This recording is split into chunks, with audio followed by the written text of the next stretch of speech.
Two great geeks changing the world, one post at a time. My name is Louis Matos. I am the Mustache, and we're doing an Enter the Maelstrom number 8 today. This is where genre entertainment meets geek culture. When last year's lockdown began, people were asking, what do we watch? And so we started Enter the Maelstrom as a response to Actually, they were asking us, what can we watch? Because they were shut-ins. And so they actually asked us to recommend stuff that's binge-worthy. Yeah. So we responded with Enter the Maelstrom. And today we'll be talking about newer, from 2000 on kind of properties. Right, because it's November Nouveau. Yeah, so 3 properties each of must-watch, binge-watching recommends. We always try for deep cuts, which is little discoveries, but sometimes people already know about this stuff. My name is Louis Matos. I am the Mustache, and I'm here with my buddy, as always, Junior Figueroa, a.k.a. The Beard, coming to you live from Puerto Rico, sunny Puerto Rico, and it's sunny today. Yes, and it's beautiful, absolutely. Yeah, it's actually not that hot either. I mean, it's warm, but it's not that hot. It's really a nice day. And I'm here, it's a beautiful day because I'm here with this gorgeous one here. My buddy, my partner. Obviously in a good humor. So, without further ado, yes, we're going to ask you to follow us to Enter the Maelstrom. All right, so lead us into the Maelstrom. Okay, first off, all 3 of my picks can be found for free on Amazon Prime. And in addition, all 3 of mine are British TV shows. Okay, I figured that this would be something new. If you're not familiar with British TV, the times that we focused on British stuff, we've gotten a good response. And since this is available on Amazon Prime, you may want to check it out. Anyway, to start out with, I'm starting with a show called Midsummer Murders. Now, technically, this show started in 1997, but it is still ongoing. It's been on for 22 years. Amazing. This show has been on for 22 years. Midsummer Murders is a British mystery series. It's adapted by Anthony Horowitz of Alex Rider and James Bond fame, and Douglas Watkinson from the Chief Inspector Barnaby book series created by Caroline Graham, which I actually now want to check out. The series focuses on murder cases that take place within small country villages across the fictional English county of Midsummer. In other words, they have a county, an area called Midsummer. Within Midsummer, there are several small villages, and the murder usually takes place in one of these several small villages. While Inspector Barnaby comes from Causton, which is the city of this county, him and his sergeant. So it's a dangerous place because for 20 some odd yes, it is starting to look like Cabot Cove and Murder, She Wrote. Because granted that it's not one village, it's not the same village every episode, but still there's only like 7, so they wind up going, like one of them is called Badger's Brook. And it's not like 5 million people live there. No, it's a village. It's real. They're quaint little villages with a constable. The police department is a constable for the entire village. So yes, dangerous place it's a dangerous place to live. So we follow the efforts of Inspector Barnaby and his sergeant to solve the crime. Now, it is different from other detective dramas by a mixture of lighthearted whimsy and dark humor. And believe me, nobody can do dark humor like the British can do dark humor. Okay? Now, the show has had 2 leads, right? First, there was John Meadows, who played Chief Inspector Tom Barnaby from 1997 to 2011. And then came Neil Dudgeon as Chief Inspector John Barnaby, Tom's cousin, who took over in 2011 and is still going the show is still going strong. It's an extremely popular show, and it's broadcast in over 200 countries and territories. Wow. Yes. Now the genre is mystery, and it is the kind of mystery, something like, again, like Murder, She Wrote, in that if you follow it, you can perhaps figure it out before the detective does. In all the years that I've been watching this show, I've only done it once. Yeah. But I did get one time. There was one time I did figure it out before he did. 22 years, though. That's a long time. The stars are, again, John Meadows and Neil Dudgeon. And also you have, the detective always has a sergeant. The sergeant has changed. The sergeants will last 2 or 3 years, and then there'll be another 2 or 3 years, and then another like that. So there's been a slew of sergeants. What was interesting was that the sergeant that was with John Meadows when he left stayed for the new one. So there was a crossover before he left. And then supporting is there's always a wife. John Meadows had his wife and grown daughter. She was in college. And then Neil Dudgeon has his wife, and they have a baby. She gets pregnant that first season with him, and we watch her give birth. And then we're watching this little girl grow up. It's 22 seasons. There's only 129 episodes, right? But that's because they're 89 to 102 minutes long. They're movies. Each episode is actually a movie. And again, it premiered on the 23rd of March, 1997, and it is ongoing. I love the show for its longevity. I love the show for its characters. I love the way that they replaced the lead. They introduced the new Inspector Barnaby early in the old Inspector Barnaby's last season. They introduced him early. There was a team up between the two of them, and it was so cool because they're cousins. They grew up together, and they acted like cousins. Right? So you fall in love with the cousin, and then he winds up taking over the show. You love the supporting cast. They're great. The women are great, and somehow they always get dragged into the mess. There was one really dark humor, one really where the wife is appearing in an amateur play, and in the play the victim is a character that is supposed to cut his throat on stage. So he's got a rubber straight, and he goes right on stage, and somebody substituted a real razor for him. So he does it in front of Inspector Barnaby's wife, and oh my God, she is traumatized by this.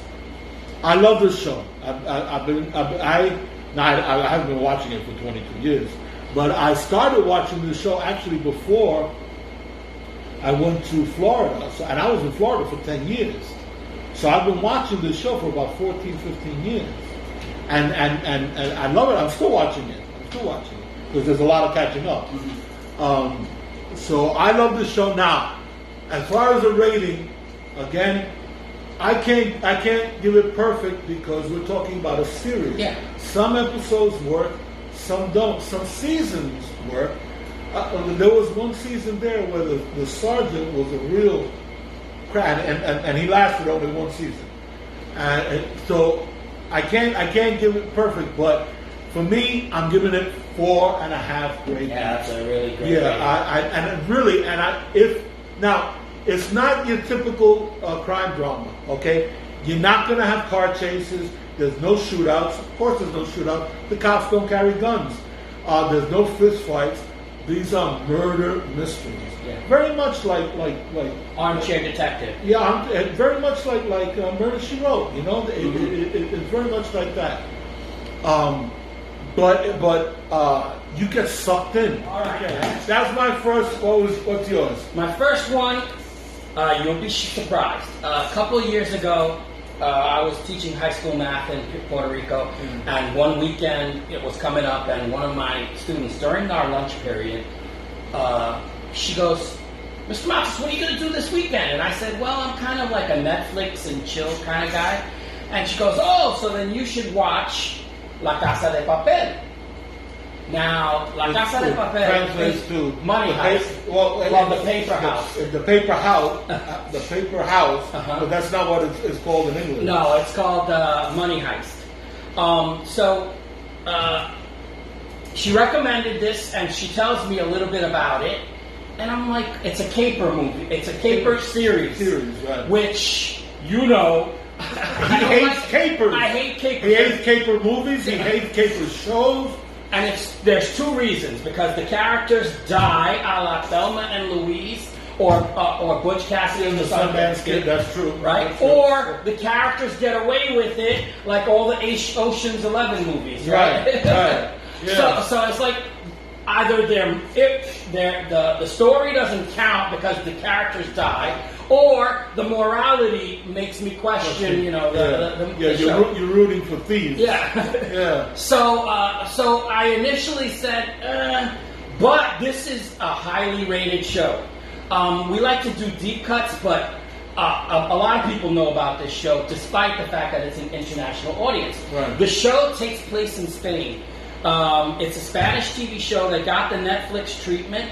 15 episodes were recut because they wanted to change the way that it was formatted, and Netflix changed it after the one season in Spain, and they kept it. They kept the flavor of international Spain. The lead is a woman, the narrator is a woman, and so it has that kind of perspective. The show got a second and a third season, so it's got 36 episodes so far. It's ongoing. Right, so it's ongoing.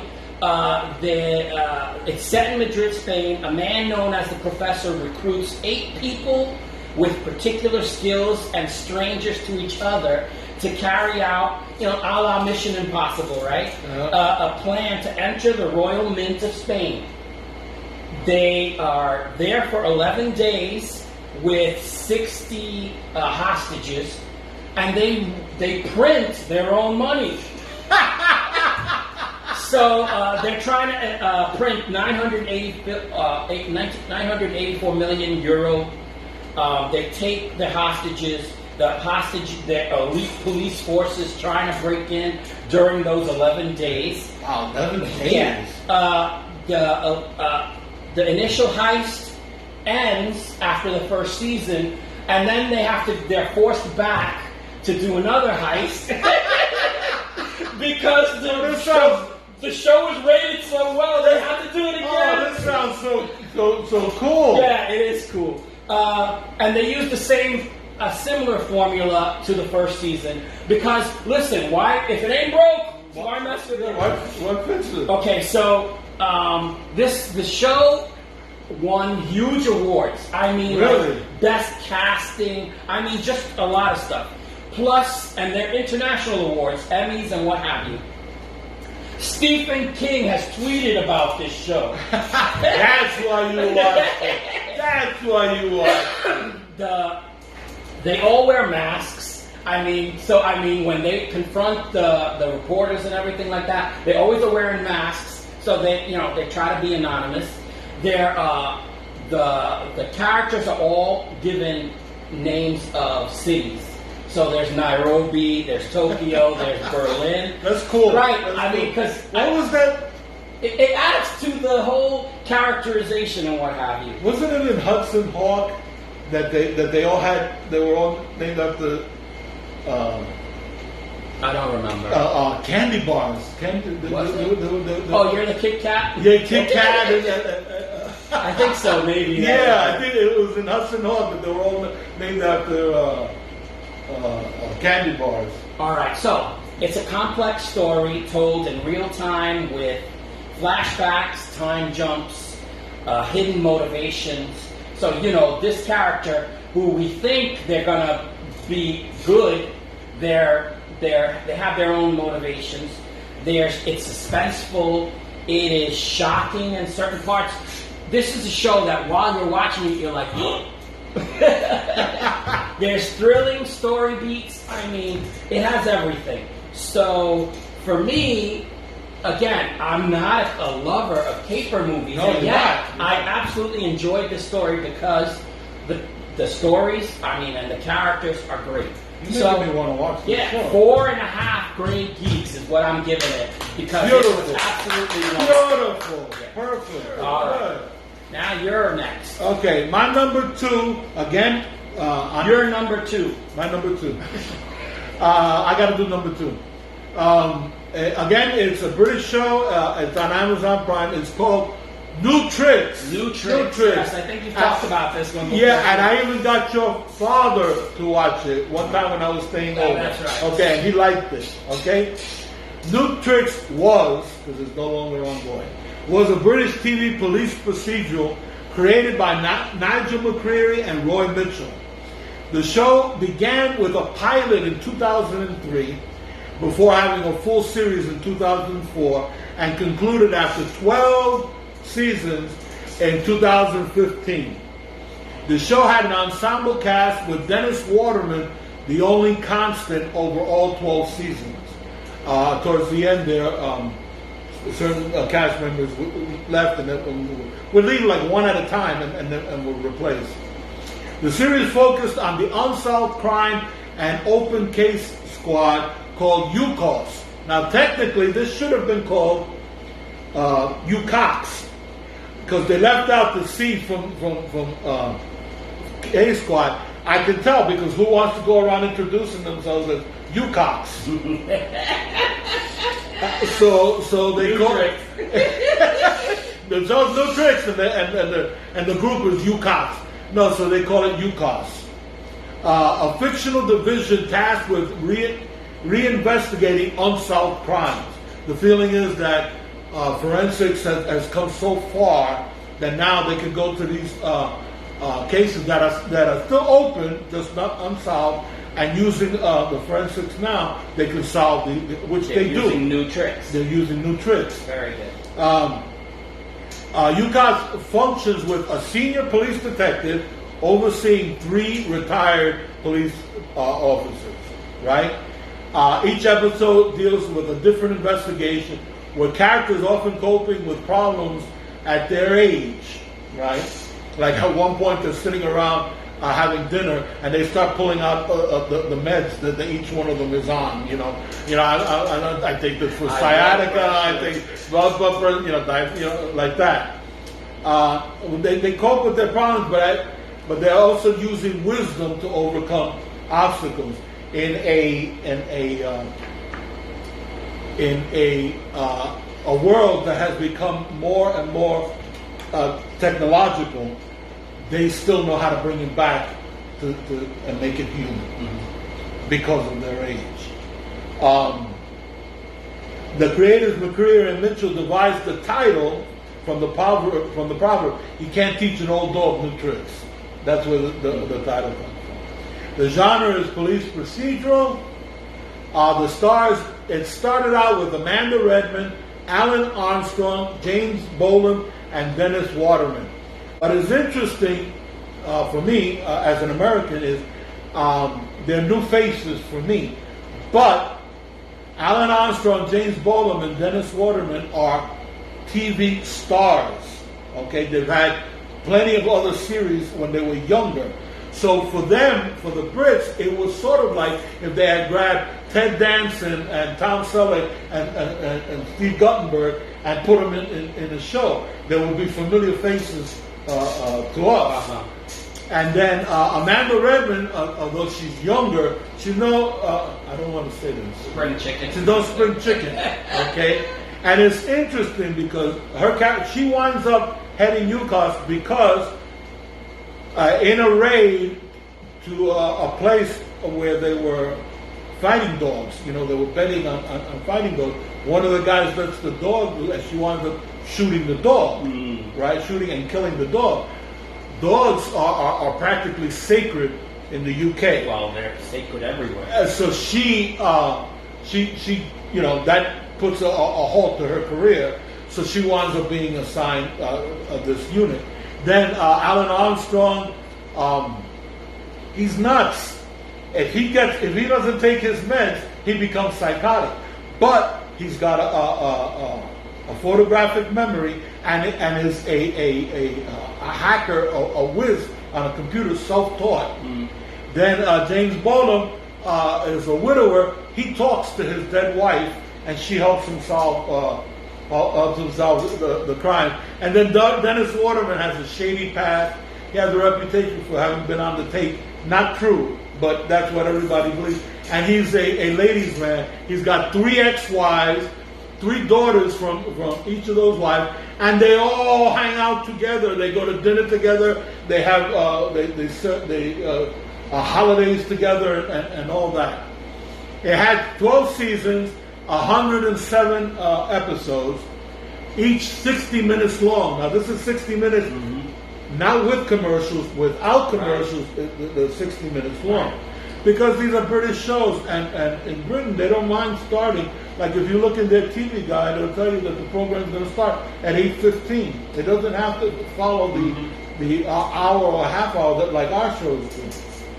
It premiered on the 27th of March 2003 and ended the 6th of October 2015.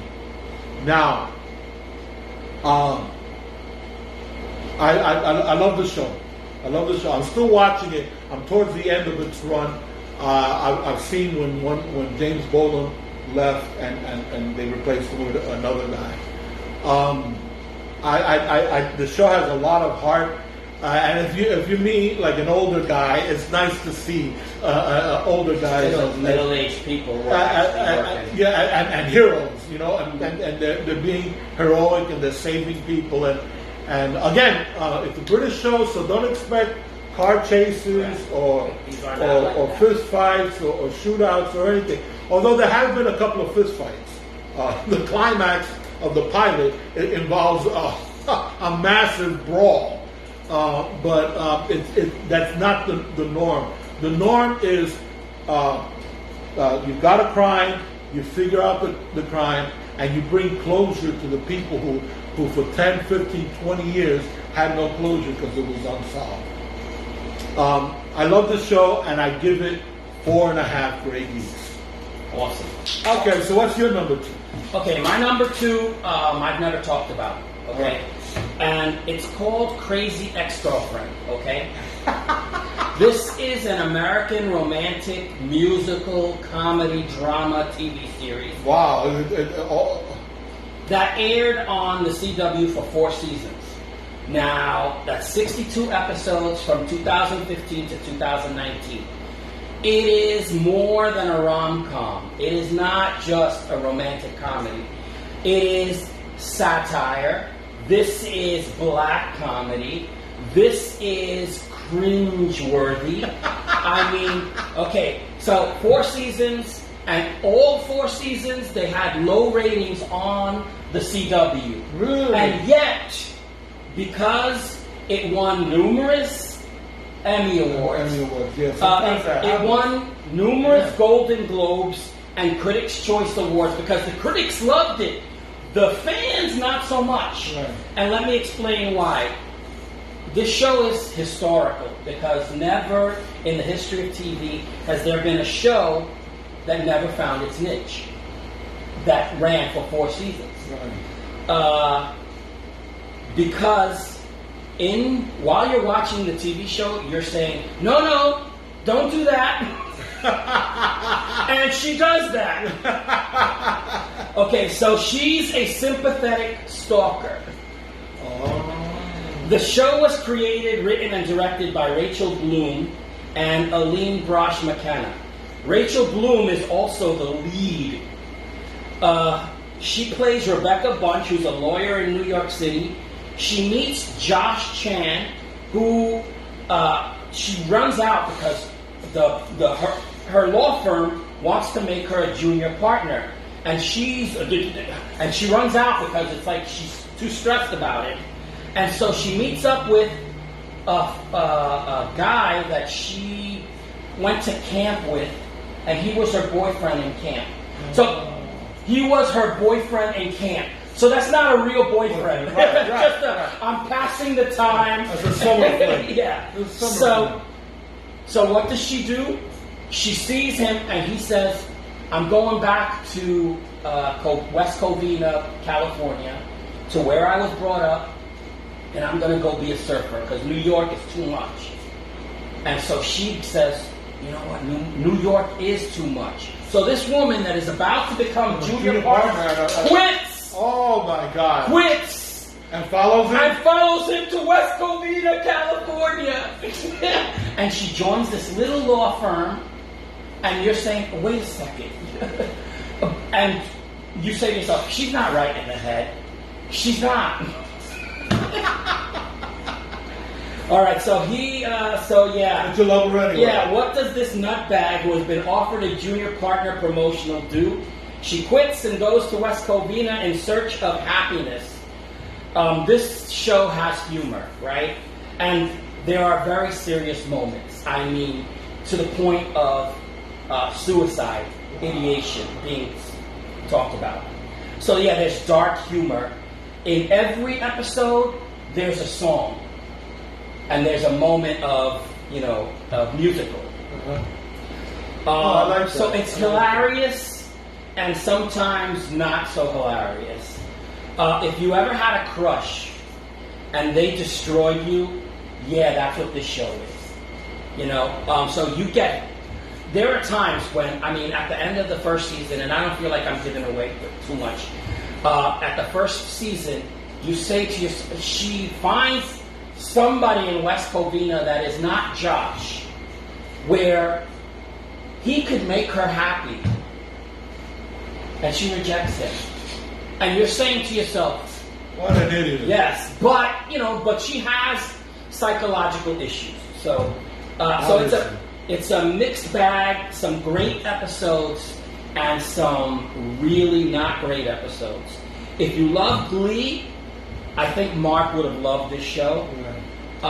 Because, when you're in a romantic relationship, sometimes things are not returned that you expect. And sometimes things are not clear. Yeah. Not black and white. Yeah. So this is a black comedy. Cringe, like I said, sometimes you're like, oh, don't do it. And she does it. And you say to yourself, I knew that was going to happen. All right. So this is a show I don't, it's very difficult to judge this show. I think some people will love this show and others will be like, where did you take me? It's 62 episodes. So clearly, even though it never found its niche, there was an audience for this stuff. Right. So I'm giving it 4 Grey Geeks. Kind of like, because I enjoyed the show, but there were some episodes that I wish I wouldn't have seen that. Right. All right, so 4 Grey Geeks. Crazy Ex-Girlfriend. My last one is, last but not least, is a show called Hustle. This is a caper show. Okay? This is a caper show. And Louis, you would not like it because basically it's a group of con men, and we watch them each episode as they con somebody out of their money. Mm-hmm. They're not doing it altruistically. Uh-huh. This is what they do for a living. Okay, but the characters are endearing. The people that they con are all nasty, and it happens to have one of my favorite actors, and so I love this show. Now it's no longer on. It was a British TV. It's called a crime drama. I question it because, it is a crime drama, but unlike other crime dramas where you're watching the cops figure out the crime and get the bad guys, this is from the other point of view. We're watching the crooks plan and execute their crime. That's the drama. It starred Adrian Lester, Robert Glenister, my favorite character, Ash, and Robert Vaughn from The Man from U.N.C.L.E. Yeah. Here we have, I'm always amazed at this, The two guys from The Man from U.N.C.L.E., Robert Vaughn and David McCallum, 60s superstars, and in the 90s and 21st century, they were still working. David McCallum is Ducky at NCIS, and Robert Vaughn was Albert here in Hustle. The show was created by Tony Jordan. It started in 2004 and ran for 8 seasons, with the final episode in 2012. The show's premise is about a group of con artists or grifters who specialize in long cons that require a lot of work and planning, but have high rewards. The show's most notable features are plots that involve behind-the-scenes action that the viewers are unaware of until near the end, along with fantasy scenes and occasional breaches of the fourth wall. Robert Glenister as Ash, who is the technical, he invariably, when he says or does something smart, he looks at the camera and smiles. Okay? And they talk to you. They will stop the action and to explain something, they'll talk to you. Fantasy elements, if they're doing something like one episode, I was telling you that they're conning a guy by convincing him that they're shooting a Bollywood movie. Well, they have an entire scene where they themselves are dressed up and dancing and singing like in a Bollywood movie, and talking to each other in Punjabi, so you've got subtitles underneath about the con. So there are fantasy elements. Throughout its run, the show has consistently high ratings and raves from critics. Wow. Again, the genre was crime drama, a question mark, as to, if you want to call it. It's a caper show. It starred originally, but it's comedic at some time. At points, yes. The Punjabi thing, I think, would be tongue in cheek. Very, very tongue in cheek.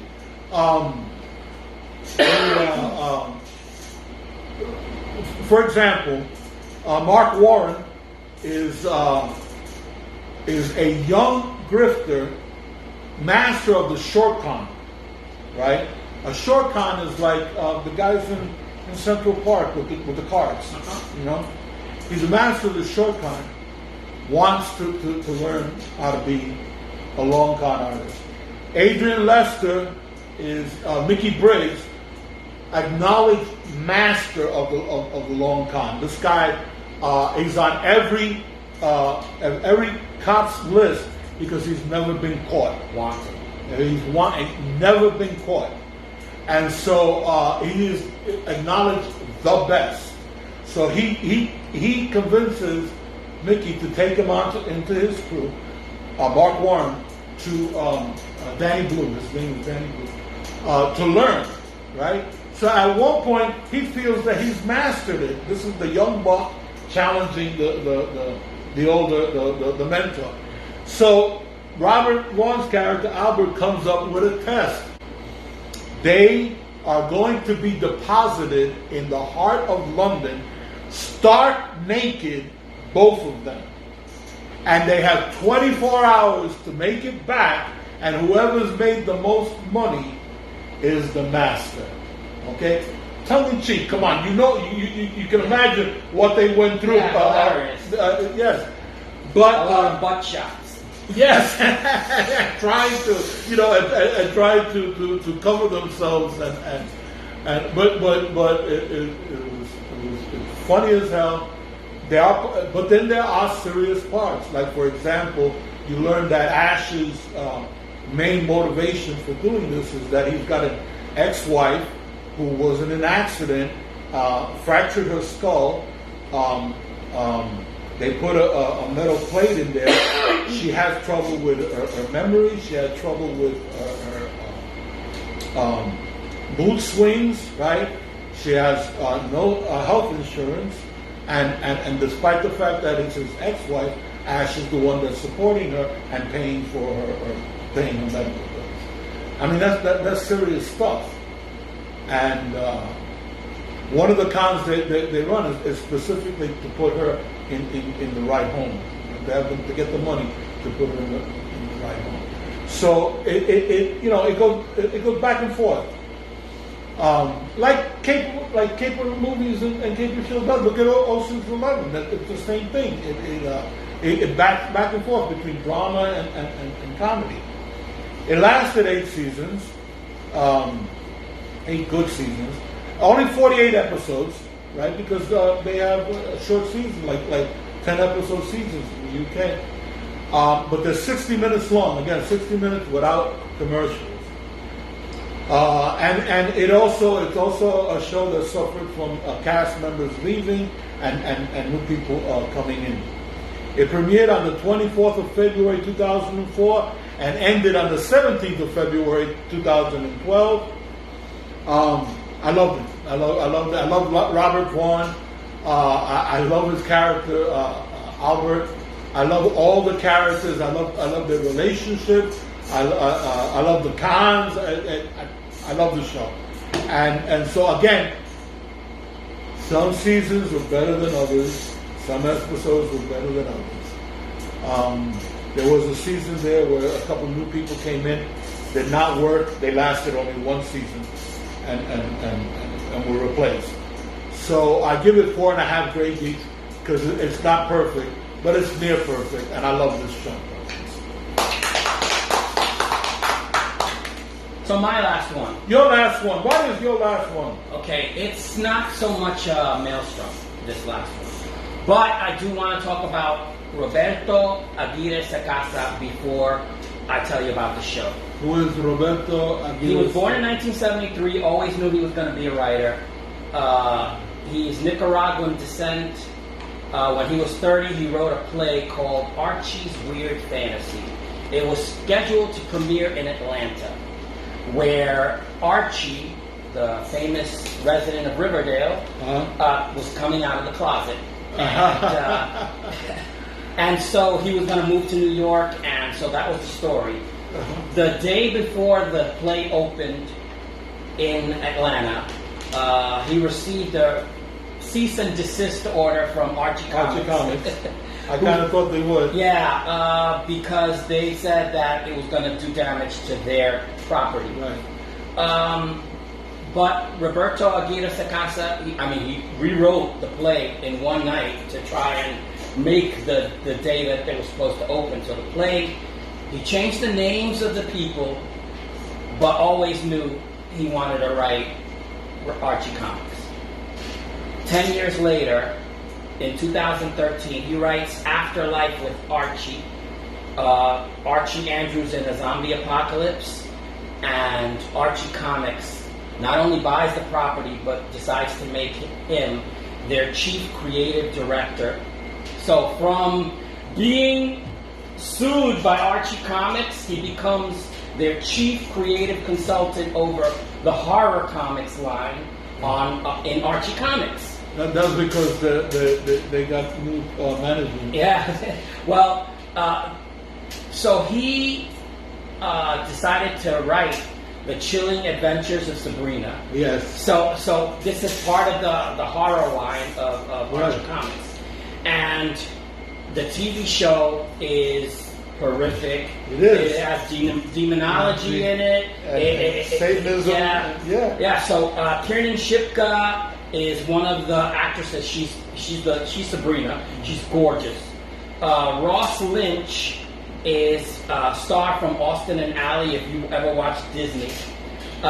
Lucy Claire Davis, Miranda Otto. These are all British actresses that have and there's a crap ton of other beautiful people in this show. There's dark horror. It's supernatural. It's been split in 4 parts. So it's actually 2 seasons. They were sued by the Satanic Temple because in November 2018, because they were mad because Satanists were being portrayed in a negative light. Yeah, screw you. As cannibals, and the lawsuit was settled amicably because they actually are a church. They have I know that. It's unbelievable. They have chaplains in the army. Yeah, and so there are 4 parts, but I haven't seen the last 8 episodes. However, I loved this show because it is horror, it is dark, it is, I mean, there's some funny parts to it, but it is dark humor. It's not like, haha. Yeah. There's a lot of demonology and satanic discussions and stuff like that. There's witchcraft, but I love it because everything is done with this air to being horror oriented, so that if you're a horror fan, this is a show that you would like. Because of the pandemic, a lot of the seasons are shortened, and the episodes stopped because the whole thing with the lawsuit. They were like, okay, we're going to stop because although Archie Comics is still now going to do Sabrina in the Apocalypse as well. Right. So, I mean, the chances are that Kieran Shipka, they loved her. So they want to try and see if they could do Sabrina in a zombie apocalypse, kind of like a la The Walking Dead. Right. So that's something that's been kicking around for a while since the pandemic because, okay, we're living this. All right, so I give this 4.5 Grey Geeks because it is dark. It is. I mean, I loved Archie Comics when it was Archie Comics, and Sabrina being, you know, the teenage witch and everything like that. And obviously, she could be successful on TV because they had the funny part before, and now. I love this show. I would suggest you watch it before they take it off of Netflix because it is still great. So there are 36 episodes, even though there's only 2 seasons, 36 episodes. And like I said, they're trying to do a kind of like an offshoot of Sabrina. The Chilling Adventures of Sabrina. You should watch it while it's on Netflix. Yeah, I saw the first season when I was in Oregon. Yes. And you liked it? I liked it. Yeah, it's really good. It is horrific. Okay, so 4.5 babies. All right, so the greatest thing was Roberto Aguirre Sacasa from being persona non grata to being now head of their directing of a whole comics line. Well, Archie Comics originally started as a company called MLJ, which was the initial of the 3 owners, M, L, and J. Now these guys were best friends. When they were alive, it was known that they had lunch together every day that they were living. When they passed away, one of them had no heirs. 2 of them, their heirs took over, and there was eventually a battle. And so that recently, somebody, I'm not sure which, won and is now in control of Archie Comics. It became Archie Comics when after the 40s, I think it was in the 50s, they changed the name. And it's their major property anyway, the Archie line. So, I'm imagining that it was the old management that slapped him down, and then it was the new management that propped him up and yeah. said, hey, we need this guy. This guy's fresh talent. Yeah. And now Archie Comics is hot again. They're hot again. And during this pandemic, listen, we could all use a lot of Archie Comics. All right, so we've come to the part of the program where we're at the end. Yes. And before we do our closing, I always like to ask you to initiate our closing with a wise missive. Yes, and I have a wise missive. And this is I'm quoting Keanu Reeves. Keanu Reeves, philosopher. Yes, he is actually. Keanu Reeves said, "Don't be impressed by money or followers or a title.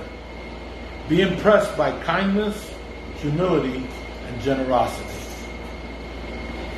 I read recently that to show you the kind of person that Keanu Reeves is, They wrapped the movie.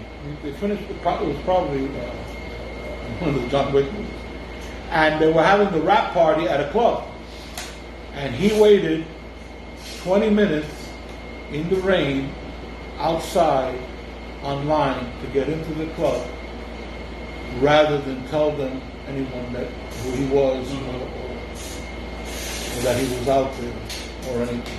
What happened was that the director discovered that he was waiting outside and came out and got him. But he was willing to sit there, to stand there in the rain, and wait with everybody else to get in, rather than. All right. He's also known for you could wind up being in Central Park, sitting on a bench, and the guy next to you will be Keanu Reeves eating a hot dog. All right. With that having been said, Keanu Reeves eating a hot dog. Eating a hot dog. Hey kid, you want a hot dog? I knew we were going there. All right. So as always, I want to say another story, another Keanu Reeves story. In one of the Matrix movies, when the Matrix movie was over, he bought all the stuntmen motorcycles in appreciation for what they did for the movie. Keanu Reeves, the philosopher. Humanitarian. Humanitarian. We always like that you watch these videos. We always appreciate that you watch them. We love you very much as an audience. We thank you greatly. Please push the subscribe button if you have not subscribed. Please push the like button for this video because it does wonderful things for our algorithms. They feel so happy. And so, as always, my name is Louis Matos. I am the Mustache. I'm Junior Figueroa. I be the beard. We say see you later. Hasta la vista. Take it easy. Peace.